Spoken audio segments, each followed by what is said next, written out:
Olá pessoal, eu sou o Cláudio Carneiro e hoje nós estamos iniciando a segunda temporada do programa TVC Cast, que tem como pauta entrevistar personalidades de diversas áreas para abordar temas afetos a desenvolvimento pessoal, desenvolvimento profissional, empreendedorismo, mudança de mindset, transição de carreira, enfim, temas atuais e interessantes para toda a sociedade, independentemente da sua idade. E hoje a nossa entrevistada nesse programa de estreia da segunda temporada é uma pessoa muito especial, queridíssima, uma referência nacional e internacional da advocacia brasileira, entre tantas outras atribuições que você vai conhecer aqui ao longo do programa de hoje. E eu estou falando da querida amiga, presidente do Instituto dos Advogados Brasileiros, doutora Rita Cortez. Seja muito bem-vinda, doutora Rita. Obrigada. Eu posso chamar de Claudinho? Pode, fica à vontade. Então, olha só, obrigada, Claudinho. É uma alegria, primeiro, ver que você está produzindo um programa de extrema utilidade, né? Como você até tinha dito para mim. Né? Uma utilidade aí para os jovens, para quem está iniciando carreira, aliás, qualquer carreira, né? Transformando vidas, né? Tanto do ponto de vista profissional como do ponto de vista pessoal.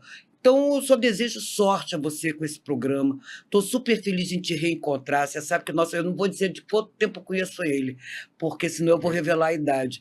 Mas nós somos amigos de velhos carnavais, antigos carnavais. A gente não usa essa expressão velho. Verdade. De antigos carnavais, de época de ordem, né? Nós ficávamos debaixo de chuva fazendo campanha para a OAB. Enfim, é uma vida, né, de relacionamento, e eu estou super feliz de estar aqui com você. Poxa, a felicidade e a honra é toda nossa. Você vai conhecer uma história linda aqui da doutora Rita. Mas antes da gente iniciar aqui a nossa entrevista, eu queria agradecer os nossos patrocinadores que fazem esse programa acontecer, ICEP Hub, há mais de 17 anos transformando vidas, e Totality Precatórios, com mais de 400 milhões negociados em 4 anos. E se você também quiser agregar a sua marca a esse programa, que não tem qualquer finalidade lucrativa, e ajudar o nosso projeto social inovador, entre em contato com a nossa equipe através do e-mail contato@tvc@gmail.com. E se inscreva aí no canal, ativa lá o sininho para que você possa ter acesso a todos os nossos episódios e toda a nossa programação. Doutora Rita, eu vou lhe chamar de Rita, também peço licença aqui para lhe chamar de Rita. Eu queria Se chamar agradecer... de doutora Rita, não vai dar certo. Eu queria lhe agradecer imensamente de arrumar um tempinho na sua agenda, cuidando da saúde, mas ainda assim cumprindo seus compromissos profissionais, como sempre foi a vida toda, né? Eu sou testemunha dessa história linda aí que vocês vão conhecer. E eu queria, antes de passar para a primeira pergunta, eu queria passar um pedacinho, bem resumido, né, do currículo da doutora Rita Cortez. Ela é sócia do escritório Cortez e Advogados Associados, AJS, Assessoria Jurídica Sindical, presidente do Instituto dos Advogados Brasileiros, a segunda mulher presidente que agora está no seu segundo mandato, né? Terceiro mandato, aliás, perdão. Eu já disse que eu não vou levar a cadeira de Montezuma para casa. Terceiro mandato, ela teve a reeleição e agora o terceiro mandato. Conselheira Federal da Ordem dos Advogados do Brasil, aliás, uma honra de pertencer ao Instituto dos Advogados Brasileiros e sob a presidência, então, da doutora Rita, um prazer imenso. Membro da Sociedade Latino-Americana de Direito do Trabalho e Seguridade Social, membro efetiva e perpétua da Academia Brasileira de Direito, ocupando a cadeira número 24, presidente da Academia Carioca de Direito, detentora da Comenda Honra do Mérito Judiciário do TRT da Primeira Região e da medalha a Raimundo Faoro, maior comenda outorgada pela OAB do Rio de Janeiro, muito merecida, por sinal. Eu podia aqui ficar falando, mas o currículo dela é imenso, mas vamos às perguntas, que é o que mais importa, né? Rita, quando você olha para trás, aquela Rita lá de 18 anos, 19 anos, você imaginaria que você chegaria onde chegou hoje? Não, até porque eu tenho, assim, não sei se é um defeito ou uma virtude. Eu acho que está mais para defeito, que hoje a gente tem que planejar o que que a gente quer fazer no futuro, quer dizer, a nossa carreira, como é que a gente quer percorrer a nossa carreira. E eu te confesso, Cláudio, que eu fui parar na presidência do Instituto dos Advogados Brasileiros, assim como na presidência, aliás, eu comecei no Sindicato dos Advogados, bota tempo nisso, né? Eu era diretora do Sindicato dos Advogados. Sindicato dos Advogados, eu fui presidir a Associação Carioca de Advogados Trabalhistas. Então, eu nunca imaginei que eu fosse fazer essa carreira, embora eu sempre fui vinculada, né, a movimentos políticos. Eu nunca pensei, quer dizer, políticos corporativos, Aham. né? Eu nunca pensei de chegar a ocupar esses cargos. Eu, quando comecei na faculdade, eu estudei na UERJ, na Universidade do Estado do Rio de Janeiro. Aliás, foi a primeira turma, a turma que fundou o campus universitário. Saiu do Catete e aí nós fomos ali para o Maracanã. E nós reabrimos a nossa turma, era uma turma porreta. Aliás, quem dizia isso era Zé Carlos Barbosa Moreira, que foi um grande jurista, um grande processualista civil, um dos maiores do país. Ele dizia que era, eu não sei se ele dizia isso para todas as turmas, mas ele disse que a melhor turma que ele tinha tido era a nossa. Agora, efetivamente, a nossa turma, lá na UERJ, nós reabrimos o centro acadêmico da universidade. Nós entramos num movimento que reabriu centros acadêmicos, diretórios centrais de estudantes. Tudo ainda era feito muito na surdina, e a gente ainda tinha muito medo de sofrer repressão. Agora, quando eu conto, as pessoas não acreditam. Eu fui opositora do Adi Damus.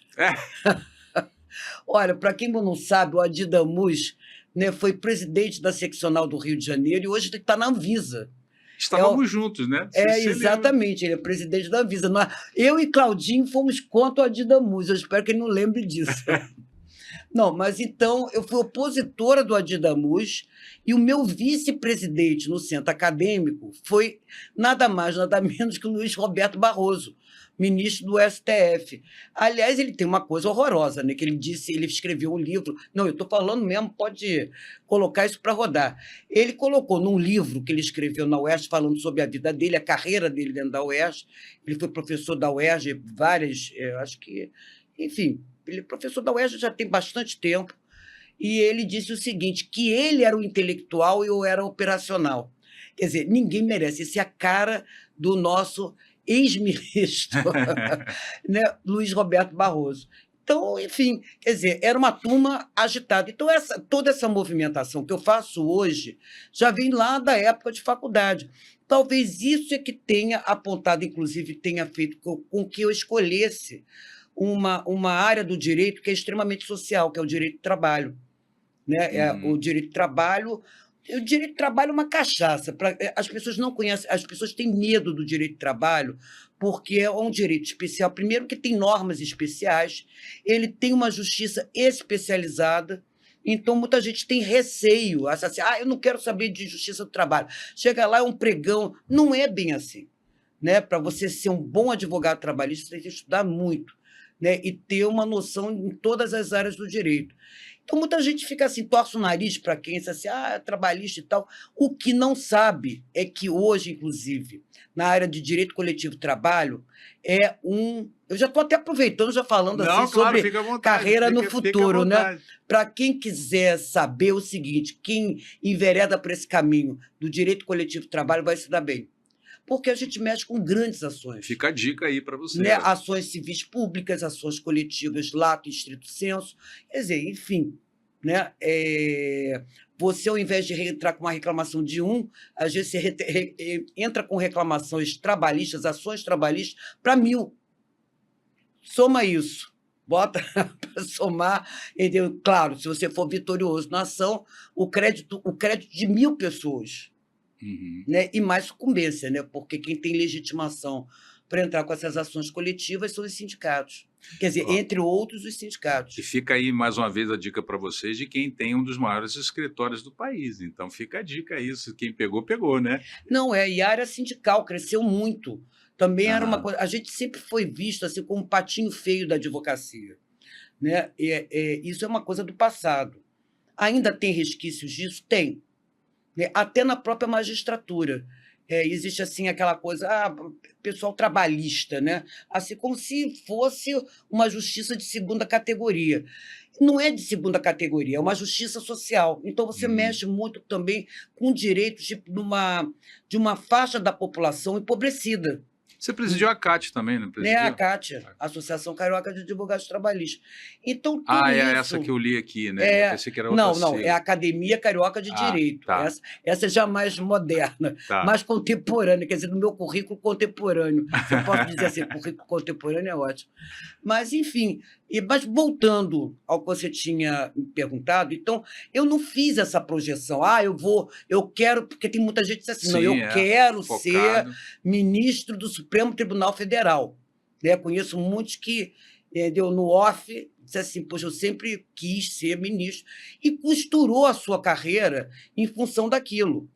Né? Nada contra, né? Muito pelo contrário. Eu acho que hoje, diante das dificuldades que se tem, talvez o melhor caminho seja realmente planejar a sua carreira. Né? Mas tudo comigo aconteceu, assim, foi acontecendo. Uhum. Né? Eu queria até fazer um parênteses aqui, porque às vezes o pessoal assiste, né? Por exemplo, está aqui o exemplo da Rita, e pensa assim, então eu também não vou ter foco. Não, a questão não é essa. O que ela está dizendo é que ela não almejou ser o que ela é hoje, mas eu sou testemunha do quanto ela se dedicou na vida profissional. Cuidado para não confundir as coisas, Sim, né? mas agora eu vou fazer até um parêntese, Cláudio, que é muito importante. Não adianta você pensar assim, eu quero, vamos dizer assim, já que eu sei o Luiz Roberto Barroso, Aham. eu quero ser ministro do STF. Se você não tiver, não fizer um mínimo de esforço Uhum. para ir bem profissionalmente, e hoje a dificuldade, não sei se é maior ou pior, isso é uma coisa que eu ainda não cheguei à conclusão. Se no tempo que eu comecei tinha mais dificuldades do que se tem hoje o pessoal que está ingressando na carreira hoje. Eu não cheguei a essa não consegui chegar a essa conclusão, não sei se é por causa do São gênero. parâmetros diferentes também, né? Também não sei se é porque pela questão de gênero, para a mulher tudo é sempre mais difícil. Tem uma pergunta aqui sobre isso aí. Sempre mais difícil. Mas o fato é que a pessoa tem que se esforçar, tem que estudar. Entendeu? Eu só consegui ser presidente do centro acadêmico porque eu era considerada uma boa aluna. Eu sempre passei direto na faculdade. A gente tinha aquela coisa de passar direto para não fazer a prova final. Então, eu sempre passei direto. Eu tinha quer dizer, uma média muito boa dentro da faculdade. Eu, o Beto e outras pessoas que hoje estão aí. Beto é o Luiz ministro Roberto Barroso.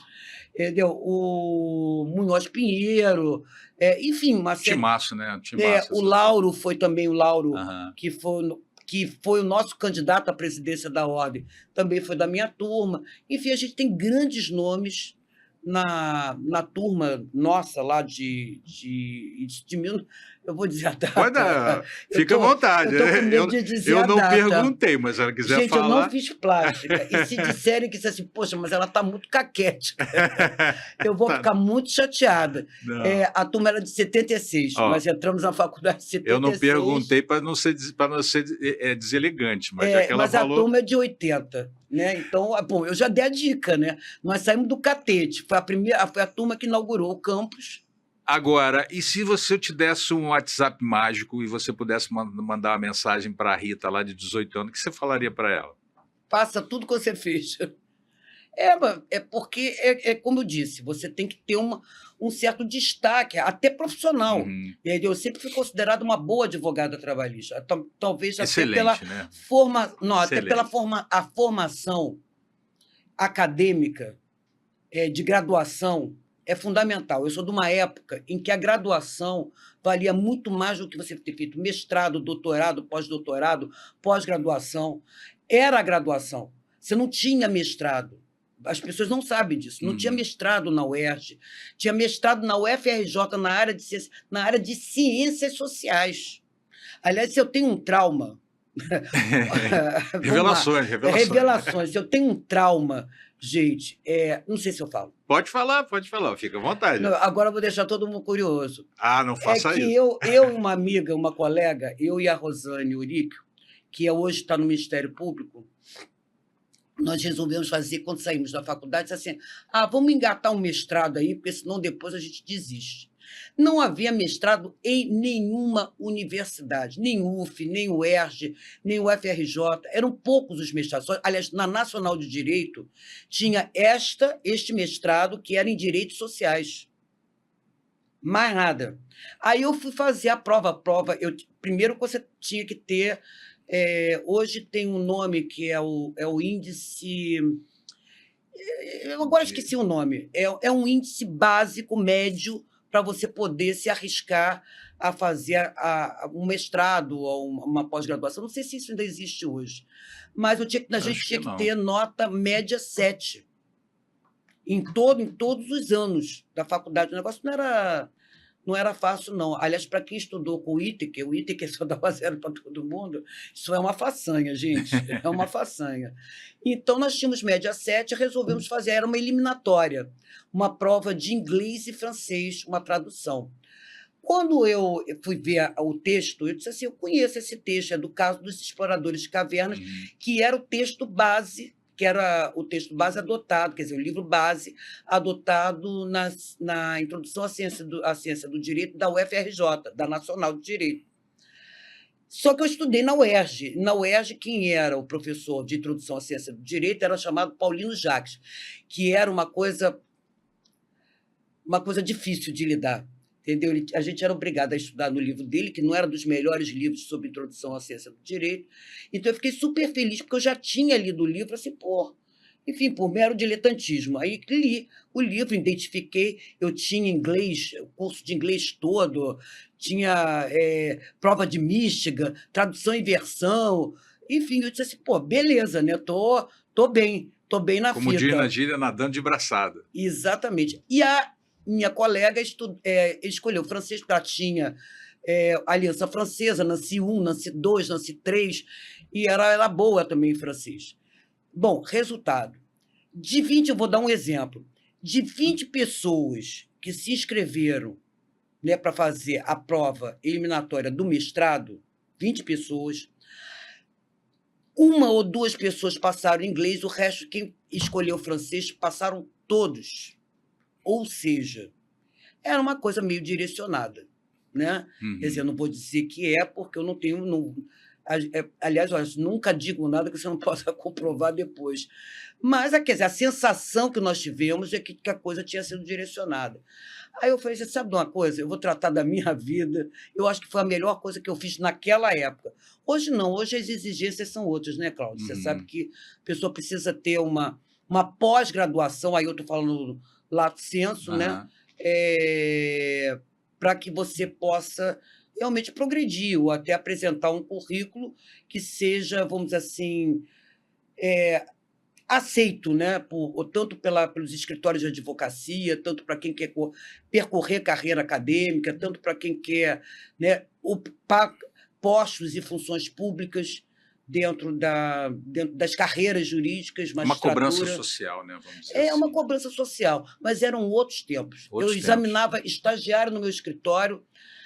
Se não viesse da UERJ, da Nacional e da UF, não entrava, para você ver como é que mudou a mentalidade. Né? Mas também, o que você tinha de privados? Era a PUC, era Cândido Mendes, era Santa Úrsula, deixa eu ver o que mais, Gama Filho, que foi aquilo que aconteceu. Acho que a Silvio Souza, na época, não tinha, era Gama Filho. Enfim, eram 5 universidades privadas.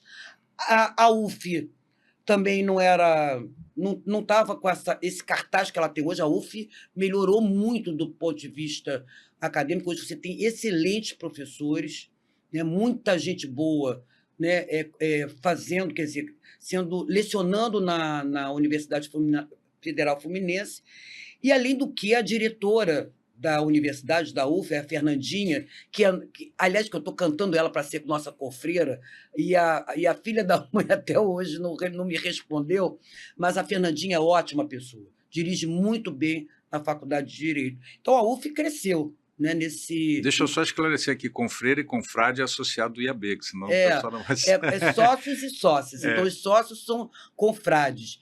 E as sócias é uma expressão que eu tenho horror, cofreiras. Então eu prefiro consócias. Aproveitando então que você está falando de faculdades, o que você acha então da proliferação dos cursos de direito no Brasil como um todo, né? E agora a inserção do ensino EAD? Você acha que favorece, atrapalha, ou a fiscalização tem que ser maior? Você já começou dizendo uma coisa, a fiscalização tem que ser maior. Né? Uma das últimas negociações coletivas que eu fiz pelo Sindicato dos Professores, o meu escritório da assistência ao Sindicato dos Professores, foi exatamente sobre a questão do ensino à distância. A gente hoje até tem regras coletivas. Na Convenção Coletiva dos Professores Universitários, a gente tem algumas regras sobre ensino à distância e outras coisas mais modernosas. Uhum. Eu não tenho acompanhado as negociações, até porque o IAB não me dá tempo. Essas atividades todas extracurriculares, entendeu? Demandam muito, mas o fato é que, enfim, eu acho que... Eu não sei se tem umas coisas que a gente não sei se a gente deve falar ou não, né? Porque depois eu me arrependo de ter falado. Mas, de toda forma, né, eu acho que na evolução, no caminhar, eu acho que sempre tudo é válido. Entendeu, Claudinho? Tudo é válido. Todos os caminhos que você elege.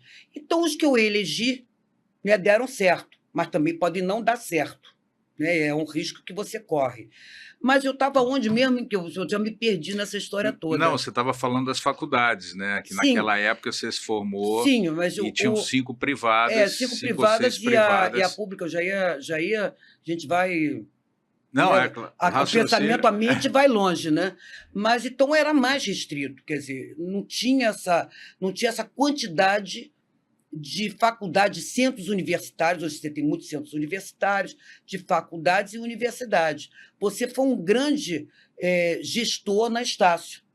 Eu me lembro que você foi responsável pela pós-graduação, né, da Estácio, e eu acho que você foi um sofredor, porque não é fácil. Eu sei que não é fácil.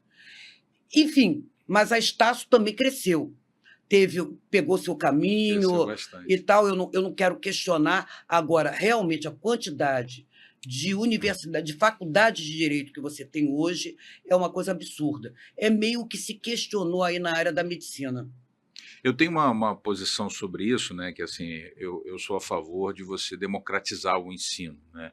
Quanto mais espaço se chegue, melhor, porque atinge o maior número de pessoas. Mas, por outro lado, a cobrança tem que ser maior também, porque tem que associar a democratização à qualidade, né? Não pode democratizar e cair a qualidade. Esse é um binômio... Ampliar as possibilidades. Eu não digo que é democratizar, porque democratizar é, por exemplo, você ter hoje um sistema de cotas. Sim, nas universidades. Isso é democratizar, porque aí você dá oportunidade, né, a uma parcela da população que sempre foi assim... Agora me faltou a expressão, não é carente, mas... Gente, tem uma expressão, agora me fugiu completamente. Assim. Não, mas, enfim, são pessoas que não têm a oportunidade que nós temos. Porque fato é, Cláudio, que quem cursa uma universidade pública é porque teve uma boa base escolar. Quem teve uma boa base escolar foi quem cursou as escolas privadas. É um ciclo, né? É um ciclo, exatamente, verdade. Você falou certo. É um ciclo. Então... Quer dizer, quem está hoje nas universidades públicas é pessoal que tem condições de ter entrado e ter cursado uma escola privada.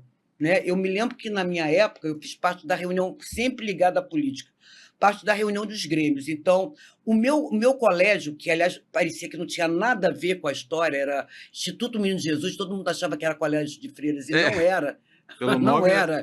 Não era uma escola ligada à Igreja Católica, mas o nome era Instituto Menino Jesus. Nós nos reunimos junto. O Pedro II foi defenestrado. Eu fui do Pedro II. Mas o Pedro II, todos os alunos foram perseguidos, mas o Pedro II sempre foi uma grande referência na área escolar, né? Na área, vamos dizer assim, na época minha era primeiro grau, né? Primeiro e segundo grau. Agora, agora é educação, ensino fundamental. Eu sou Pedro II 79, hein? Então você veio da época boa. Né? Pedro II sempre foi uma referência. Então era Pedro II, era Scholem Alerquian, eu não sei pronunciar direito, era uma escola israelita, judaica, né? Vamos dizer assim, não israelita, judaica. Era São José, São Vicente de Paula, Brasil América, enfim, era um conjunto de escolas que eram assim destaque, né, na época do ensino nas escolas. Então, eram realmente escolas que tinham projeção. E nós criamos o Grêmio exatamente para tratar. Era na época da ditadura, foi numa época mais complicada da ditadura militar, que foi em 1974, 75. Foi a época, vamos dizer assim, agora eu posso dizer que é época de chumbo mesmo. É chumbo, entendeu? Chumbo, literalmente. Então foi muito difícil, né? A gente abrir um Grêmio, trabalhar com o Grêmio e não ser perseguido, né? Não ir parar em DPPS, parar em DOPS e todas esses organismos da repressão, mantidos pela repressão, exatamente porque era a repressão, para você não prosseguir, né, dentro daquela, vamos dizer assim, aquelas reivindicações que nós fazíamos na época de estudante, não só para as escolas, não só com relação ao ensino, mas com relação ao país, né? Nós brigávamos pela convocação da Assembleia Constituinte, nós brigávamos por eleições diretas. Quem dizia isso naquela época estava, enfim, marcado, né? E aproveitando até um ponto que você tocou aí, que eu queria aproveitar, e o fato de ser mulher, isso te causou desafios, assim, foram muitos desafios, assim, que você via que para mim é mais difícil, para o homem não é, e aí para os tempos de hoje, na liderança de ordem, como é que você vê hoje o papel? Claro, mudou muito, mas como é que você vê esse histórico, um rápido histórico? Bom, para as mulheres sempre foi todas as situações sempre foram mais difíceis. É muito difícil uma mulher chegar ao poder. E quando ela chega ao poder, ela é questionada, né? Até porque a gente tira o lugar de muitos homens aí, né? O fato é esse, bom, preto no branco é isso, né? Nós ocupamos esses espaços e é lógico que quando você ocupa o espaço, por mérito, ou ele está vazio, passagem, né? Por mérito. Ou ele está vazio ou você tira alguém daquele lugar, né? Então isso sempre foi difícil. No meu caso, particularmente, eu não tive grandes dificuldades, tive algumas. Eu chegava em negociação coletiva, eu era a única mulher que fazia negociação coletiva sindical, e chegava nas reuniões, entendeu? Aquele negócio que é cochicho, olhares, né? Essa eu não sabia, essa história eu não sabia. Mas eu sempre lidei com isso muito bem. Eu pedia biscoitinho, disse assim, tem biscoitinho aí? Cadê meu suco de laranja? Entendeu? Eu entrava na vibe exatamente para não me incomodar com aquilo, né? E de vez em quando dava os foras também, né? Porque você me conhece. Claro, né? faz parte. Então, faz parte da minha... do processo. Faz parte do processo. Então, quer dizer, eu consegui obter o respeito a partir do momento em que você tem que enfrentar isso. Se você se coloca maleável para essas coisas que acontecem e não enfrenta, você não vai ter um lugar ao sol, né? Só tem respeito, só angaria respeito quem faz esse enfrentamento. Quem não faz, está fora. E outra coisa, tem até uma obra, um trabalho muito interessante, que é o Teto de Vidro da Advocacia. Quer dizer, mulheres na carreira que querem chegar a gerenciar um escritório, serem gerentes de escritório, chefes de escritório. Hoje, na magistratura, isso diminuiu um pouco. Você tem mais magistrados, você tem um grande contingente de mulheres fazendo concursos públicos. Então, isso vai mudando o perfil. Mas, mesmo assim, há dificuldade. Eu agora, quando concorri, e você sabe disso, até porque você foi meu apoiador lá no Instituto, né? Foi um embate, né? Nós tivemos uma disputa no IAB, que é uma coisa muito difícil, mas nessa disputa, o meu adversário, inclusive eu estou respondendo a um processo de calúnia e difamação por conta disso, né? Eu disse que a pessoa, né, não poderia, eu entrei com uma representação na ordem, porque a pessoa disse que eu ocupava cargos de poder dentro da advocacia, assim como a Mônica, que você conhece, que é minha sócia de escritório, que hoje é vice-presidente da CAAGE, assim como a Adriana, que trabalha comigo no escritório e hoje é vice-presidente do IAB, que nós acumulávamos esses Um beijo cargos. para elas, né? Um beijo. São queridas, muito queridas. Não, são pessoas ótimas. Vale a pena conhecer também, você tem que chamá-las Vamos, para entrevistar. Boa. E a Mônica, principalmente, que a Mônica é negra, né? Boa. Né? A Mônica é mulher, são é a primeira mulher demais. negra em vários ambientes, vários setores. Mônica, se você estiver assistindo, está convidada já, Mônica e Adriana. Eu, quando sair daqui, falo com a Mônica, o Claudinho vai te ligar para você participar do programa. Mas, enfim, então o meu adversário colocou, quer dizer, insinuou, né, que nós ocupávamos essas posições, né, dentro da carreira política da advocacia, por conta para beneficiar o escritório. Quer dizer, ele insinuou isso. Aí eu falei, meu escritório não. E entrei com uma representação na ordem. Achei aquilo o fim da picada. Né? Para você veja como é que é o questionamento. Escrevi uma matéria no Consultor Jurídico, exatamente sobre essa questão das dificuldades das mulheres em ocupar cargos de poder. Né? Foi o suficiente, né, depois de ter entrado com a representação e depois de escrever a matéria, para a pessoa entrar com uma ação de injúria, calúnia e difamação. Que eu estou respondendo a isso, quer dizer, com tranquilidade, mas é para a gente ficar muito chateado com esse tipo de coisa. Aliás, né? Eu vou até fazer um registro aqui, não sei se você sabia, mas eu tinha feito uma cirurgia séria de retina, né? Não estava sem enxergar direito, mas eu fiz questão lá. Foi, Cláudio... Né? Mas a gente sempre foi parceiro, né, Claudinho? Desde eu falei, poxa, carnavais, Rita, eu tô aqui, eu estava até bem mal, que já estava na 4ª cirurgia com um risco altíssimo de perder a visão, né? Mas eu falei, não, eu não posso... agora você está ótimo, graças a Deus. Graças a Deus, o doutor Mário da Nóbrega, lá do Hospital Sadala. Doutor Mário, parabéns, hein? Ele está novinho em folha. Não vou dizer que ele está enxuto, porque senão a mulher dele vai me bater. Então, o que dá para ser, né? Melhor não fica, como dizia nosso Tiririca. E agora, mudando um pouquinho de tema, você teve figuras inspiradoras na sua carreira? Pessoas que você, assim, poxa... Engraçado, já me fizeram essa pergunta, eu parei para pensar, quer dizer, são várias, a gente que tem que ter por obrigação, né, estudar muito, ter acesso ao que eu chamo de cultura, né, e não é cultura jurídica, é cultura, a educação de forma geral, quer dizer, elementos de educação, né? Porque uma coisa é ensino, outra coisa é educação. Na educação, você transmite valores.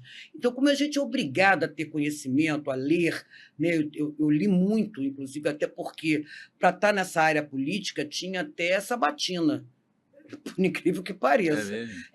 Porque era tudo na clandestinidade, né, Cláudio? Então, a gente passava por uma sabatina para ver se realmente, entendi entendeu? O contexto, entendi. Pois é, se realmente era uma vontade de participar ou se era um X9. Então, a gente tem esse acesso e acaba tendo vários referenciais, vários paradigmas. Eu posso dizer que eu tive pessoas que... Eu vou chamar de mentores, quer dizer, um mentor. Né? Isso aí eu não tenho que admitir, porque primeiro eu comecei praticamente sozinha. Eu fiz o meu escritório. Eu comecei, eu não herdei de ninguém, eu fui para alguns escritórios, foram muito poucos, assim, no início, logo que eu saí depois da faculdade e desisti da história do mestrado, entendeu? Eu fazia estágio no Sindicato dos Gráficos, e o Sindicato dos Gráficos, naquela época, tinha um departamento jurídico de expressão, quer dizer, todos que participavam que estavam ali naquele jurídico eram pessoas respeitáveis, respeitáveis não, respeitadas no mundo jurídico. Então, eu dei muita sorte de ir parar no Sindicato dos Gráficos e estagiei lá numa época em que a gente podia praticamente advogar, porque na Justiça do Trabalho existe, que hoje já não tem mais, a Constituição mudou isso, que era o jus postulante. Então, você podia entrar sem advogado. O trabalhador poderia reclamar sem a assistência do advogado, que a gente chamava de jus postulante. Então, isso ajudou, colaborou. Então, você não era obrigado, estagiário, não era proibido de praticar atividades da advocacia. Sabia disso? Coisa interessante, né? Interessante. Então, eu, né, até sustentação oral de processo eu poderia fazer, entendeu? Então, eu ia para as audiências. Aliás, eu chegava lá no sindicato, tinha Moadeli, eu espero que você, depois eu vou passar essa gravação para ele. Tinha um advogado que era o Moadeli Roberto, eu não sabia se ele fazia isso de propósito ou não. Ele chegava assim, me dava a pasta, disse assim, vai lá, faz essa audiência. Disse assim, mas o que se trata? Cadê? Disse assim, faz essa audiência, se reporta os elementos, é só você se reportar. Até o dia que eu cheguei para fazer a audiência, era uma audiência de instrução para ouvir testemunhos. Gente, eu quis matar uma Moadeli Roberto, mas tem essas pegadinhas que advogados fazem com estagiários. Mas acho que não me saí muito mal na audiência, não. Só levei um carão da juíza, que num determinado momento ela disse que o preposto da empresa estava melhor do que eu, nas perguntas. Bom, mas enfim, faz parte. Eu estava muito nervosa, não estava esperando aquilo, mas o fato é que eu tenho um mentor. Então, eu comecei muito sozinha, eu fiz praticamente escritório sozinha. E fui colocando os meus estagiários. Mônica foi minha estagiária, Márcio Cordeiro foi meu estagiário, deixa eu ver quem mais, Zé Luiz, que hoje é desembargador no Tribunal do Trabalho, foi meu estagiário. Então, todos começaram como meus estagiários. E eu fui colocando eles como associados e hoje são sócios. O Márcio é sócio de igual comigo, como a Mônica também é sócia, está num posicionamento de sociedade, vamos dizer assim, não vou dizer que ela é sócia sênior, porque eu considero um sócia sênior, aliás, eu não sei muito bem essas classificações, mas a Mônica ela é uma sócia do escritório, como o André Henrique, o Henrique, eu tenho chamado o núcleo duro do escritório, são essas pessoas que ficam à frente da sociedade quando eu estou lá tratando dos assuntos do IAB. Então, quer dizer, enfim, são pessoas que vieram comigo. Então, eu não tive muito a quem recorrer. Uma pessoa que você esteja no escritório dividindo assim, eu pensei em fazer isso, o que você acha de eu, nesse processo, fazer isso, aquilo, outro? Não tinha. E apenas uma pessoa que eu recorria, chama-se Francisco Domingues Lopes, que é nosso associado lá no IAB, é do Conselho Superior, ele é um dos decanos na Justiça do Trabalho, uma pessoa de um conhecimento fantástico, era também muito respeitado, também fazia política, não só estudantil, depois na área profissional também, e tudo que eu tinha que recorrer, eu disse assim, Chico, o que você acha? E o Francisco foi a pessoa que deu os primeiros 2 sindicatos, que dali eu, né, comecei a crescer na minha atividade profissional, e aí fui angariando outros clientes, mas foi ele que me deu os meus 2 primeiros sindicatos. Nunca vou esquecer disso, Sindicato dos Arquitetos e Sindicato dos Químicos e Engenheiros Químicos. Eram os sindicatos que ele trabalhava, ele não estava mais afim, passou para mim. Então, eu trabalhei nesses 2 sindicatos, desses 2 sindicatos, fui seguindo a vida. Esse seu depoimento é muito importante, porque desbravou, né? A sua atividade profissional, ela foi efetivamente conquistada no braço, né? Isso. Não foi fácil, não. Não foi fácil, as pessoas acham que é assim, que é fácil. Tem maior facilidade quem já vem, que já tem no berço. Claro. Né? Advogado, pai, mãe, advogados, os familiares sejam advogados. Quem tiver, ótimo, mas isso né? É um processo natural. Claro. Eu não vejo isso nada demais, muito pelo contrário. Né? Que bom, né? Que essas pessoas né, dão continuidade, porque muita gente também não dá continuidade ao trabalho, né, dos seus progenitores e, enfim, dos seus familiares. E eu acho isso muito ruim. Tem muita gente que morre assim, poxa, eu podia, né, meu filho podia estar prosseguindo na carreira, podia estar dando continuidade ao escritório, e tem muita gente que não consegue porque o cliente não quer saber do filho, não quer saber. É também difícil para eles. Entendeu? Não é uma Muitos coisa anos fácil. Eu não estou dizendo que seja mais fácil, mas para dar o primeiro pontapé é, sem dúvida nenhuma, uma oportunidade. Quer dizer, você vir numa família em que você tenha pessoas envolvidas na advocacia, facilita bastante. Uma estrada pavimentada, né? Exatamente, facilita bastante. Deixa eu aproveitar e lhe dar aqui um presentinho. Eu estou falando muito, né, Claudinho? Não, é para falar mesmo. Eu acho que eu matei. Não, eu atropelei suas perguntas. Não. A história é essa, a gente quer saber da sua vida mesmo. Ó, um presentinho personalizado com a sua fotinha Olha, meu aqui. Deus É do singelo, mas céu. feito com muito carinho. Que mimo. Olha aqui, gente. Olha que coisa linda, ó. Fotinha dela aí, viu? Claudinho, você sabe que eu também ganhei uma caneca? Da Mônica Ramos. A Mônica Ramos, ela faz a assessoria de imprensa da gente lá no Aham. escritório. Mônica, falei em Um você. beijo também. Beijo também. E a Mônica tem aquele Gente do Rio, é um programa na Band. E eu fui gravar com ela esse programa, e ela fez também, ela tem, só que ela coloca assim, também, acho que é o nome do programa, tem a minha cara, eu acho que não, sei lá, eu já não me lembro. Gente, depois que eu fiz uma cirurgia agora recentemente, todo mundo diz que a anestesia acaba com a gente, e é a verdade. Eu já não estava muito bem da cabeça, agora estou pior. Bom, mas a Mônica me deu também uma caneca, olha, eu fiquei tão feliz. Claudinho, te amo, Ah, te amo tá? Olha, com também. todo o respeito. Te amo também. Foi singelo, mas com todo carinho, né? Não, Peguei a tá sua uma foto. graça. E eu peguei de surpresa, né? Porque eu peguei da sua assessoria, para você não saber, que senão eu lhe peço uma foto e ela ia saber do Olha, gente, presente. muito Foi feito com bacana. carinho. Obrigada, E Claudinho, é para muito falar mesmo, obrigada. para a gente conhecer a sua história. E que conselho você daria para as jovens advogadas, para as jovens mulheres, né? Advogadas, com toda a sua experiência profissional? Primeiro, coragem para enfrentar os desafios, são muitos. Hoje está um pouquinho. Hoje em dia, nós temos menos dificuldades, mas continuamos tendo dificuldades. Essa é que é a questão, continuamos tendo dificuldades. Então tem que ter coragem, tem que enfrentar. Né? Tem muita gente que não consegue enfrentar vamos dizer assim, esses obstáculos, né? Ultrapassar esses obstáculos, e aí tem que realmente olhar de frente e seguir, quer dizer, olhar, encarar e seguir em frente. O segundo, estudar, se aperfeiçoar.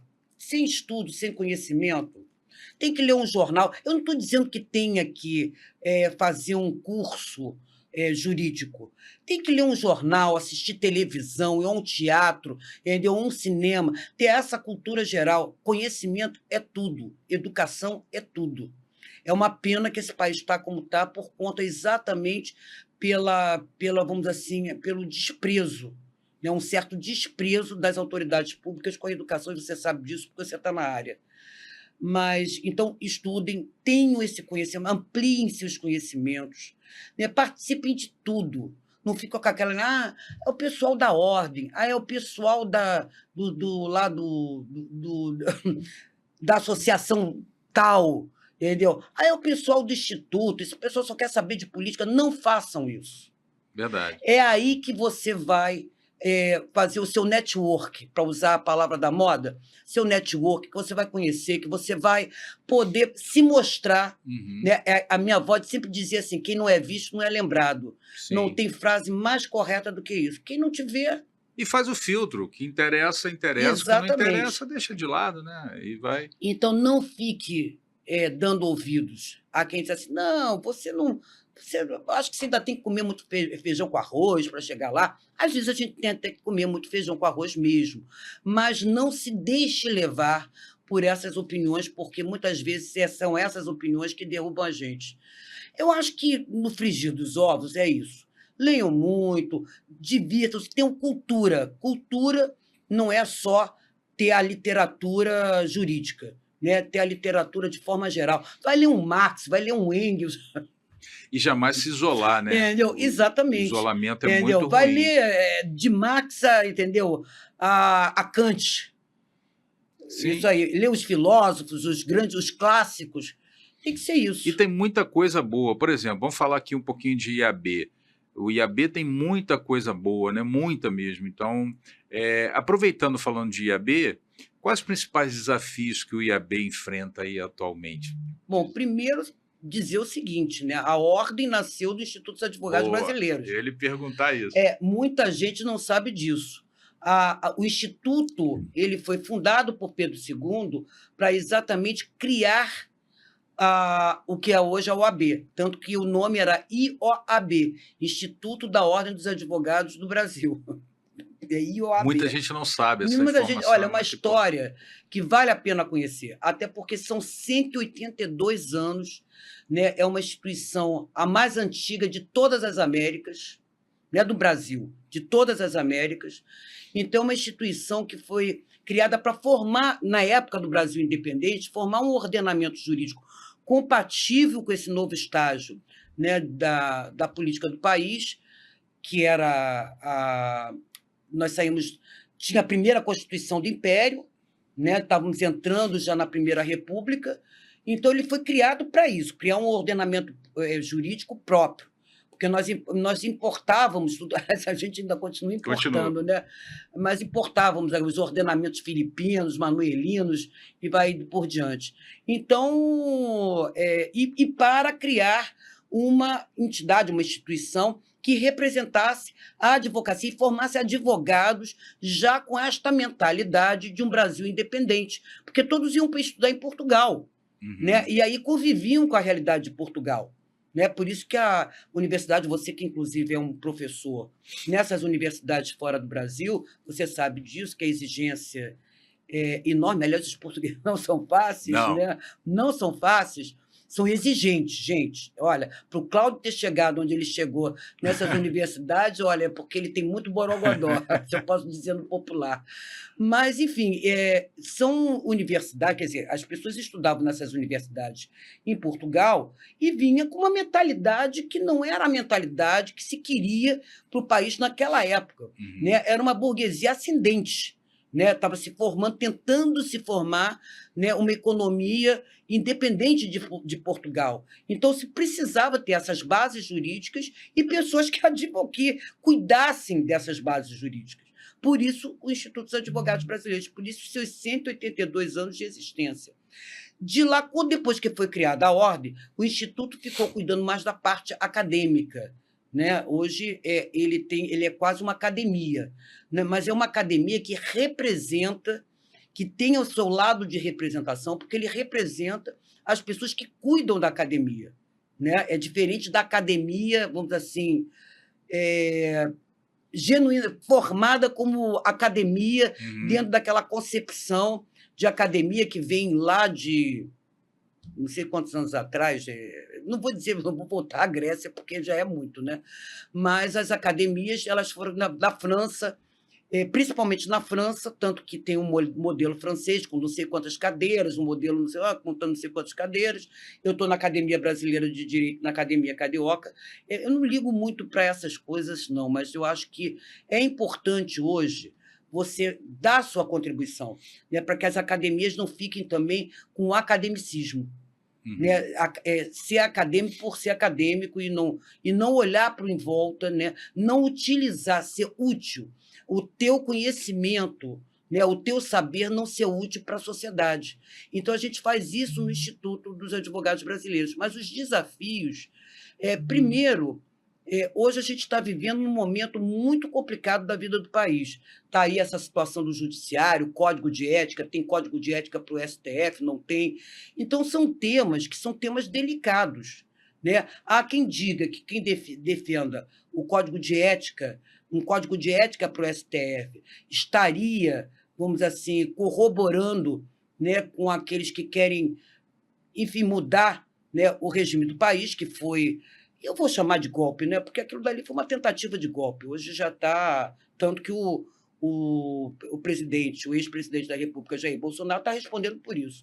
Então, quer dizer, ou você estaria ajudando, vamos dizer assim, os golpistas, né? Ou você estaria mesmo perseguindo uma coisa que precisa fazer, né? Que na verdade, seguir aquilo que já está no processo civil e aquilo que já está na Constituição e que já está no próprio Código de Conduta de Ética da magistratura, né? Que é agir com independência, né? É agir de forma ética e séria. Né? Não é sério a pessoa estar circulando, por exemplo, vai para um evento, né? Eu não estou dizendo que o magistrado tem que ter a sua vida pessoal, né? Mas a gente tem restrições. Eu, como uma pessoa pública, não posso ir para o Facebook e ficar posando de biquíni. Entendeu? Gente, né? Eu poderia até obter, não sei se eu obteria muitos cliques, entendeu? Ou se teria assim, gente ali deprimida, né, com a fotografia. Mas o fato é que eu não posso sair de biquíni no Facebook, entendeu? Não, não condiz, é aquele negócio, não condiz, não faz parte da. Como é que dizia o Marco Aurélio? Não é o protocolo, não. Faz parte, né, do cerimonial. As expressões estão me fugindo por causa desse negócio de anestesia. Não é o rito do cargo. É mais ou menos isso. Aham. Tá? Mas a expressão não é essa. Liturgia do cargo. Ah, sim, ministro, liturgia. Entendeu? Faz parte da liturgia Faz do parte cargo. da Então, liturgia. quem está na chuva tem que se É. molhar. Entendeu? Não dá para ficar fazendo tudo em todo lugar, em todo momento. E é complicado. Eu sei que, às vezes, se você pegar o número de processos hoje que estão com o ministro no Supremo Tribunal Federal, as pessoas não param para analisar que muitos processos vieram de primeira instância. Eles já estavam sendo advogados, vamos dizer assim, já estavam sendo assistidos por aquele escritório há muitos anos, ainda mais numa justiça lenta como a nossa. Então, há circunstâncias e circunstâncias. Então, não dá para colocar tudo no mesmo saco e dizer que, entendeu, todos são iguais. Agora, que tem que haver, sim, eu acho que um comportamento diferenciado, até porque magistrados não são eleitos, eles não exercem uma representação da sociedade. Então, eles vão estar toda hora em foco. Então, esse tipo de discussão, né? Outros, a mudança agora, a alteração do Código Civil, isso também é outra polêmica. Então, hoje a gente tem vários assuntos que são extremamente polêmicos e o Instituto tem que enfrentar isso, até porque o trabalho do Instituto é dar suporte técnico, é construir teses que ajudem a você, vamos dizer assim, a dar alternativas ou, pelo menos, corroborar com, entendeu, com ideias, né, que sejam compatíveis com o nosso sistema jurídico, com aquilo que a gente deseja para o país. Eu acho que, fundamentalmente, o nosso trabalho tem que ter utilidade. Então, para ele ter utilidade, a gente precisa enfrentar esses grandes temas, e esses grandes temas hoje se colocam como desafios em termos de debate, acho que para todas as instituições. Você vê aí que está um tiroteio só com relação a esse negócio da conduta ética do STF. E, além disso, né, nós estamos hoje com uma situação financeira, nós recebíamos uma parte das custas que eram recolhidas no judiciário. E hoje nós perdemos isso. O Ministério Público entrou com uma ação de inconstitucionalidade, ganharam, e nós perdemos essa fatia aí das custas. Então, hoje a gente está lidando só com a contribuição dos associados. Aliás, associados, aproveitem a oportunidade que nós estamos dando, porque nós estamos dando um descontaço aí de início de ano. 20 e poucos por cento para quem pagar até 28 de fevereiro e mais não sei quantos por cento de desconto para quem pagar até 30 de março. 31. Março tem 30, sei lá Não que negócio. sei. Janeiro, fevereiro, março, 31. Momento avisos administrativos, viu, do Até IAB. 31 de março. Então, aproveite a oportunidade. Depois volta, o valor continua congelado, mas tem muita gente que tem dificuldade, mas aí a gente está parcelando. E aproveitar, isso aí é importante, né, pessoal? Porque a instituição, ela tem despesas, né? Então é importante o custeio da instituição. E aproveitando a falar do IAB, avisa ao pessoal que está nos assistindo, porque apesar do nome, né, Instituto dos Advogados Brasileiros, não é composto só por advogados, né? São juristas. Né? São juristas. Nós temos duas classes de associados. Os efetivos, que são os advogados, os que têm registro no Brasil, e os sócios honorários. Os sócios honorários, eles são magistrados, membros do Ministério Público, quer dizer, quem queira ingressar no Instituto, né? Magistrados, membros do Ministério Público, da advocacia pública já entra como sócio efetivo. Professores e advogados estrangeiros, que não têm um registro no Brasil, mas têm um registro como advogado no exterior. Acho que eu falei todas as carreiras jurídicas, né? Acho que defensores públicos, esqueci da defensoria. Os defensores públicos, e são muitos. São muitos. Só no STF são nossos sócios. O Beto aí, de novo. O ministro Luiz Roberto Barroso, a ministra Carmen Lúcia, o ministro Fachin, que é o presidente do STF, é nosso sócio, o Fachin, o Toffoli, o Fux, é bastante gente do É, STF. é um timaço o IAB, então é uma honra participar do IAB, né? Aliás, E nós fomos citados na abertura do ano do Judiciário, que eu fui, inclusive, mesmo com a cirurgia, eu fui prestigiar, quer dizer, fui ouvir pelo menos qual era a linha, né, que o presidente do STF ia adotar para este ano, e nós fomos das entidades, na hora dos agradecimentos às entidades presentes, só 3 entidades foram citadas, e uma delas fomos nós. parabéns, Entendeu? parabéns, Aí fiquei presidente. super feliz. Para todos Eu nós fiquei super representados feliz. aqui, Quem assistiu sabe disso. muito bem representados, diga de passagem, pela nossa presidente. E aí, aproveitando esse gancho, como é que o IAB está encarando aí as novas tecnologias, essas ferramentas digitais? Nós estamos fazendo muitos debates. Eu acho que nada substitui o ser humano. Inteligência quem tem é o ser humano, correto? Tanto que criou Né? a outra, E né? tanto que criou a outra. Então, nada substitui o ser humano. Né? E não esquecer que é um ser humano que coloca os dados.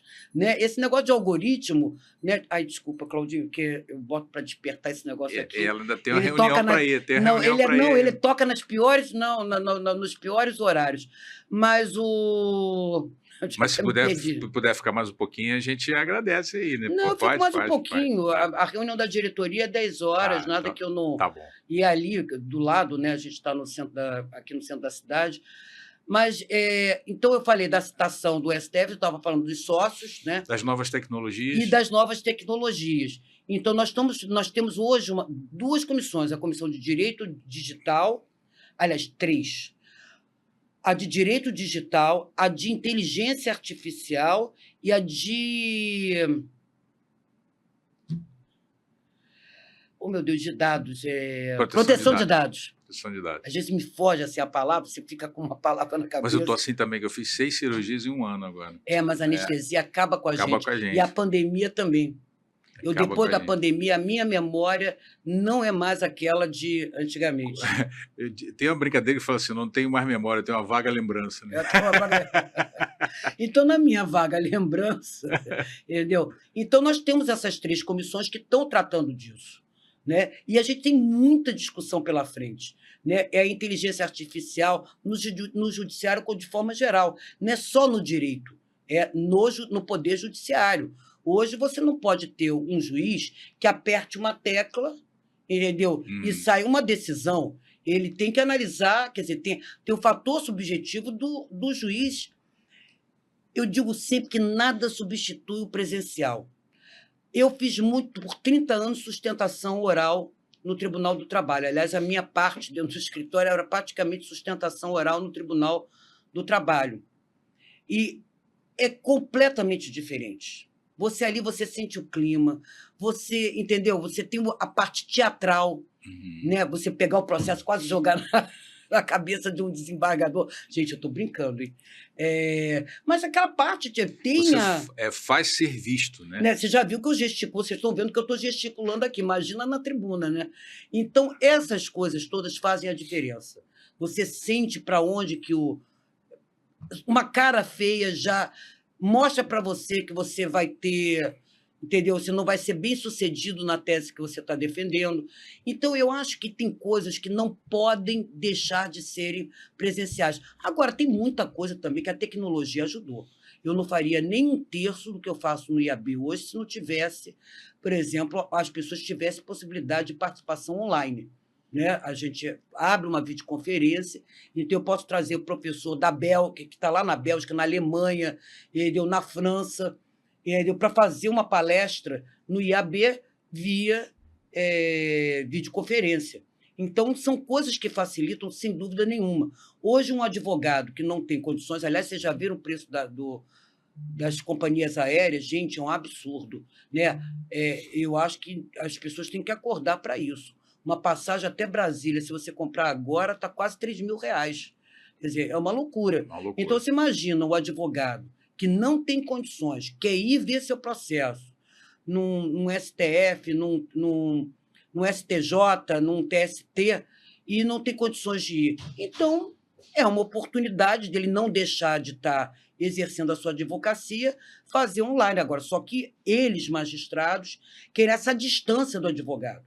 entendeu? Então, hoje, tudo eles querem fazer virtual. É a justiça 6.0, sabe? Não dá, né? Nem 8 nem 80. Tem as coisas boas da tecnologia, entendeu? E tem que ter cuidado. Eu acho que tem que ter fiscalização, cuidado e ética. Eu acho que esse é um tripé Tripé. que tem que ser Boa. observado na questão do uso da inteligência artificial. Excelente E, no mais, observação. a gente está colocando aí as discussões. Nós vamos fazer um pré-congresso, inclusive na FIURG. A FIURG, inclusive, vai ser nossa patrocinadora. E, nesse pré-congresso, nós vamos centrar nessa questão das tecnologias. O nosso congresso já vai tratar de outros assuntos, que é o Congresso do IAB. Uhum. Eu disse que Aliás, eu acho que todos os meus compromissos de gestão, eu pelo menos estou cumprindo. Ninguém pode dizer assim, olha, ela se elegeu e não está cumprindo nada. Já fiquem ligados, então, no Congresso. Vai ser híbrido, né? Vai ser híbrido. Eu acho que o Congresso vai ser lá na FGV. A FGV já estamos também já acertados com a FGV. E no pré-congresso, a FIURG. A FIURG. Agora, uma pergunta que é padrão aqui do programa, que aí você responde conforme o seu sentimento. O que é sucesso para você?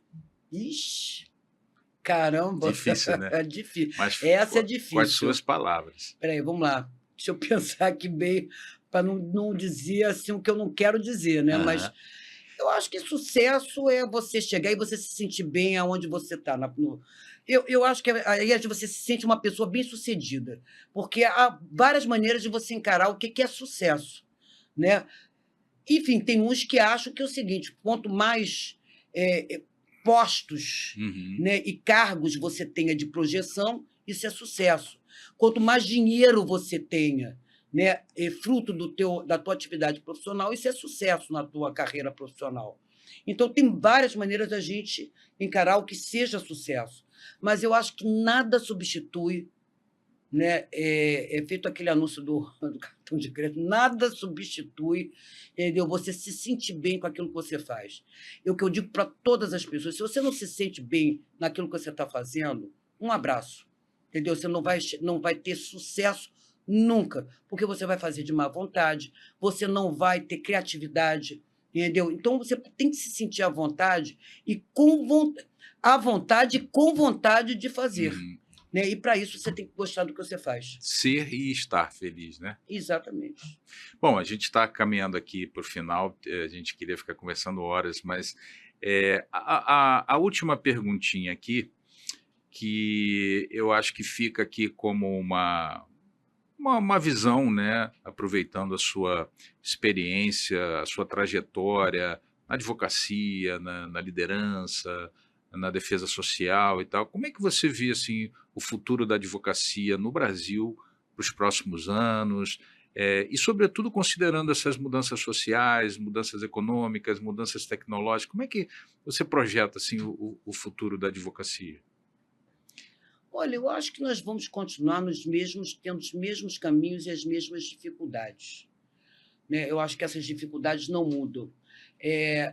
Existem características diferenciadas. É lógico que quando eu comecei, nunca, quer dizer, alguns itens, alguns aspectos nunca vão ser iguais aos que nós temos hoje, né? Então, sempre vai ter um diferencial, né? Mas, de certa forma, eu acho que para quem ingressa na profissão, inclusive por causa dessa proliferação de faculdades de direito, tem muita gente no mercado. Se não tivesse esse exame da ordem, entendeu? Eu acho que seria um desastre. Uhum. Né? Porque, com todo respeito, há pessoas que não têm, primeiro, vocação. Né? Você tem que ter vocação. Né? E eu acho que muitos advogados vão porque não tem outra, quer dizer, não tem outra alternativa que não seja ir para uma carreira que, afinal de contas, do ponto de vista de formação profissional, não tem, pelo menos para ingresso, tanta exigência assim, fora o exame da ordem, que aí é uma coisa do filtro para o exercício profissional, e isso é outra coisa. Então, eu acho que nós vamos continuaremos a ter essas dificuldades, principalmente de ingresso de carreira. Eu acho que hoje, talvez um pouco mais, em razão, eu estou voltando até para pegar da onde eu parei, por causa da proliferação das faculdades de direito. Eu acho que por exemplo, melhorou em termos de gênero e raça, né, em filtros de gênero e raça, melhorou bastante, né? Não é ainda o ideal, mas você hoje dá mais oportunidade. Ninguém imaginava que eu fosse ter no IAB, que é uma instituição conservadora, uma diretora negra. Nós temos uma diretora negra e vários negros. Aliás, eu disse que empreteceu o IAB, né? É uma forma de dizer, mas hoje nós temos vários negros, assim, qualificadíssimos, pessoas. Eu dei posse ontem, inclusive, um membro do Ministério Público Estadual, uma advogada, uma promotora, né, negra, uma gracinha de pessoa, com uma formação espetacular, acadêmica espetacular, e hoje ela está lá conosco, né? Há algum tempo atrás não estaria. Então, é lógico que a gente evolui, né? Tem a evolução que é natural. Mas eu acho que, enfim, Cláudio, se eu posso dizer para o futuro da advocacia, porque eu acho que é muito difícil. Sim. Né? As dificuldades vão se modificando, né? Os obstáculos também vão sendo colocados outros, uns vão sendo superados, aí vão sendo colocados outros. Mas eu acho que a advocacia vai sobreviver a isso tudo, sempre sobreviveu. Sempre entendeu? sobreviveu. Na nossa história, aliás, uma das profissões mais antigas, né, é a advocacia. Os advogados são os mais antigos. Lá a gente vem da Grécia, de Roma, tanto que o direito romano foi uma inspiração para muitas áreas do direito, né? Hoje é uma pena, né? Antigamente tinha cadeira de direito romano, hoje não tem mais. E a base para muita coisa, nosso direito civil, quase a base toda vem do direito romano. E as influências do direito romano em várias outras áreas do direito, que quando a gente vê, até a gente se surpreende. Então, a gente é uma profissão, nós somos uma profissão, nós estamos numa profissão muito antiga. E acho que ela vai continuar caminhando, né? Tendo as dificuldades de momento. Né? Hoje a gente está tendo que as vão dificuldades mudando, né? que vão mudando. A gente tem as dificuldades de tecnologia? Tem. A gente começou com o PJE. Olha o que veio do PJE para hoje. Olha a rapidez. O problema da tecnologia, das mudanças tecnológicas, é que elas são muito rápidas. Então, quando você abre o olho, já houve uma mudança. Entendeu? Então, quer dizer, antes a gente levava mais tempo para, vamos dizer assim, amadurecer determinadas situações. Hoje tem que pegar no tranco. Se não pegar no tranco, fica para trás. E tudo se supera. Eu vou falar uma coisinha rápida minha aqui, que obviamente não é para falar de mim, mas quando houve essa migração para o processo eletrônico, eu estava presidindo a subseção da Barra.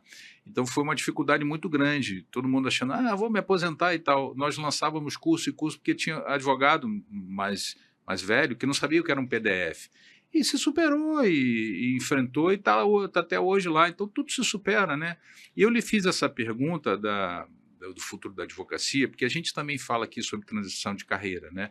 Então nós temos, assim, eu vejo médicos que viram advogados, profissionais de outras áreas que viram advogados, e se você, assim, nós estamos plenamente felizes, né, com a advocacia, com o magistério e tudo que a gente faz, mas se a pessoa não está feliz, procure migrar de área, não há mal nenhum nisso, né? Sim, procura não desistir. Não desistir primeiro, não jogar claro. a toalha no ringue. Olha só, você estava falando do PJE, o meu escritório foi um dos primeiros a ter computador.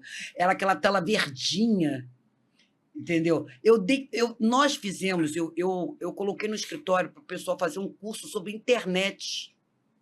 Tinha que fazer, não tinha como. Gente, que coisa antiga, né? Fizeram um curso, tinha curso para lidar com a internet. Hoje eu paro assim, gente. Isso aqui era inimaginável. Teve um advogado que ficou pouco tempo, não vou dizer o nome dele, até porque ele trabalhou numa estatal, é um cara até conhecido, que foi lá para o escritório. Né? E nós estávamos fazendo uma peça num processo super complicado, e ele estava lá fazendo tal, não era muito familiarizado, né? Aí ele falou, teve uma hora que ele falou, para que serve esse botão aqui? Quando ele apertou, sumiu tudo. O trabalho de quase 2 dias. Quer dizer, as pessoas têm que aprender, têm que lidar com a tecnologia. É lógico que as pessoas com mais idade, né? Eu tenho pessoas hoje no IAB que não falam por celular. Você acredita nisso? Não usam celular. Eu não vou dar o nome, mas nós temos um diplomata é uma pessoa que foi diplomata de carreira, entendeu? Não usa celular. Aí já é uma Já está resistência, né? aposentado. É uma resistência. Exatamente. Não usa celular, não quer saber. Se colocar, por exemplo, o Jansen, que está no Conselho Superior, que é um amigo meu, um grande amigo, advogado trabalhista, para fazer alguma coisa, quem faz é a secretária. Quantas vezes você assim, não, é a minha secretária que baixa os meus e-mails, é a minha secretária que vê os e-mails. Quando você não tem a secretária? Né? Assim, a minha secretária, hoje eu divido até a minha caixa postal mais pela dificuldade de ler a quantidade de e-mails que eu recebo do que qualquer outra coisa. Não é porque eu não sei lidar. Né? E a gente acaba tendo, no dia a dia, você vai aprendendo. Tem muita coisa que eu ainda tenho que aprender. De vez em quando eu não sabia que eu podia fazer assim. Entendeu? Então, você vai ver sempre alguém dizendo isso. Ah, eu não sabia que tinha essa alternativa, eu não sabia que eu podia fazer isso e aquilo outro. Então, acho que a gente tem que se adaptar, né? Na medida do possível. Né? Eu sei que muitas pessoas não vão conseguir, né? Até porque tem resistência, né, ao novo, e muita gente por falta de capacidade mesmo, entendeu? O Jansen, coitado, hoje ele está, entendeu? Já está mais debilitado, a memória dele já também não está tão boa, a minha daqui a pouco vai. Eu só espero que eu não vá para a demência, né? Ó, mas, enfim. Seguindo a sua linha, não vou falar nome, mas eu tenho um profissional que me revelou que manda imprimir todo o processo eletrônico. Eu falei, sério, imprimo tudo. Imagina o tempo que essa criatura não leva para imprimir, para poder fazer alguma coisa com o processo eletrônico. Eu achei que fosse piada. E mais, tem algumas coisas que eu já fui contra e hoje eu vejo que, se não for assim, não acontece, as coisas não acontecem. Quando teve a implantação do PJE, a Justiça do Trabalho foi uma das primeiras a adotar o PJE, Processo Judicial Eletrônico, onde você pratica os atos processuais até eletronicamente. Então, a Justiça do Trabalho foi um dos primeiros, e qual foi o escritório que foi escolhido para fazer o primeiro teste de PJE? Foi o nosso, que foi até Zé Luiz, nem fui eu, representando o escritório. Só que, na época, a presidente do tribunal, que era a Maria de Lourdes Salaberry, deu a seguinte ordem. Foi a Salaberry ou foi a Doris? Eu acho que foi a Salaberry, que ela disse assim, parou, não tem mais papel. Mas é um caos, né? Não tem mais papel. Mas quem já veio de incêndio na Justiça do Trabalho e teve que recuperar todos os processos, entendeu? Mais um ou menos um, não faz muita diferença. São sempre desafios que têm que ser encarados de frente. Então, ela, uma hora para outra, diz assim, olha, agora não tem mais papel, e aí? Né? Papel só daqui para trás. Daqui para frente não vai ter mais papel. E você se vire. Entendeu? Então, a gente tinha que lidar com os programas que estavam compatíveis com o PJE, que muda toda hora também, é uma loucura. Né? Hoje está melhor, hoje eu acho que está mais estabilizado. Mas a gente ainda tem dificuldade quando o sistema cai, que aí você tem que pegar a certidão para provar que o sistema estava fora do ar, que você não fez, você não perdeu o prazo, que, na verdade, você não pôde ingressar ou protocolizar uma petição, enfim, praticar aquele ato processual. É dose, não é fácil, não. Bom, minha querida presidente, doutora Rita Cortez, a gente queria ficar batendo esse papo gasto? Aqui. Olha, a gente rendeu. Estou aqui, que a gente controla o horário aqui, mas a gente tem que aproveitar essas histórias. Bom, eu queria lhe agradecer imensamente a sua participação, a gente ficou muito honrado com a sua presença, muitíssimo obrigado, desejamos o restabelecimento aí da sua saúde. Ela acabou de fazer uma cirurgia, está aqui conosco, gente, então o agradecimento é duplo, tá? Então aí para as suas considerações finais e eu faço o encerramento. Bom, primeiro, estou assim, muito grata de estar te revendo e bem, né? Porque a última vez que eu te vi, realmente você não estava bem. E agora eu desejo muita saúde para você, Claudinho. Agradeço demais o convite. Para mim, a honra é toda minha. E vocês já sentiram, a gente lá no Instituto, eu criei hoje uma forma de convivência mais informal. Aquele negócio de chá com torradas no IAB acabou. Né? Então, eu acho que a gente tem que ter essa flexibilidade para lidar com as coisas, entendeu? Você não tem que ser rígido, né? Muito solene, tratar tudo com solenidade. Então, desculpe aí, Não, entendeu? ao Chamar de contrário. caquético, Ao contrário. entendeu? E usar essas expressões Aqui é um populares. bate-papo informal, Né? Mas eu acho que são as expressões populares que a gente faz a comunicação que é necessária para chegar à população que precisa, né, ouvir determinadas coisas, inclusive do ambiente acadêmico. Né? Como eu disse, a gente tem um trabalho intelectual, sobretudo, mas esse trabalho intelectual ele tem que ter ser útil para alguma coisa. O que eu não aceito é não ter aquilo ali, você produzir, e você depois não aplicar aquilo ali. Fica um monte de, enfim, hoje não é nem papel, um monte de documentos digitalizados lá, pareceres belíssimos digitalizados, mas... Bom, muito obrigado por ter vindo. Um beijo Adorei, no seu coração. Adorei. Aliás, eu entrei de novo, eu já ia puxar outra conversa, mas adorei estar aqui. Obrigada pela caneca. Vou guardar com carinho. Tá? Não vou usar, né? As minhas canecas eu uso. Então, e da próxima vez, me convide. E estou te dando essa dica. Convida a Mônica, já tá convidada. Que eu acho que vai ser um negócio bem bacana. Pede para ela assistir, que o convite está feito aqui. Porque foi a primeira mulher negra a ser diretora adjunta da Ordem, secretária adjunta da Ordem, que é diretora da OAB. Né? Antes nunca teve uma negra que fosse dirigente da OAB, diferente da CAT. Ela já foi a terceira. Na CAT, a Associação Trabalhista, nós somos sempre assim, essa é a nossa cara. Né? E a Mônica agora é vice-presidente da CAARGE. Ela não está na diretoria. Enfim, é uma pessoa que é respeitada também, não por ser minha sócia, mas a Mônica, quando começou, a Mônica veio de favela. Entendeu? Morava na favela, na Ilha do Governador. Quer dizer, para mim é um orgulho ver aonde a Mônica chegou, graças ao trabalho que a gente deu a ela no escritório. Não, vamos trazer a Mônica. A Mônica eu sou muito grata por conta disso. A Mônica vai vir. Bom, pessoal, infelizmente, o nosso tempo acabou. Foi um bate-papo maravilhoso, eu prometi a vocês que seria, né? Face a nossa convidada. Né, E eu queria mais uma vez agradecer aos nossos patrocinadores que fazem esse programa acontecer. ICEP Hub é há mais de 17 anos transformando vidas, totales precatórios com mais de 400 milhões negociados em 4 anos. Se você também quiser agregar sua marca a esse projeto social inovador, sem fins lucrativos, entre em contato com a nossa produção, contato portaltvc@gmail.com e se inscreve no canal, ativa lá o sininho e para você receber todas as notificações. Muito obrigado, um ótimo dia para vocês. Bom, e eu queria apresentar a vocês a nossa série sobre educação financeira.